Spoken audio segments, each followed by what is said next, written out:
సజీవ సాక్షులుగా మమ్ము నిలిపిన దేవా వందనం. నీ చిత్తమందు స్థిరపరచినావు యేసు అభివందనం.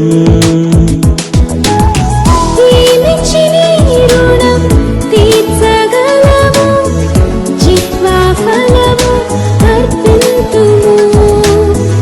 ఏమిచ్చి నీ రుణం తీర్చగలము, జిహ్వా ఫలము అర్పింతుము.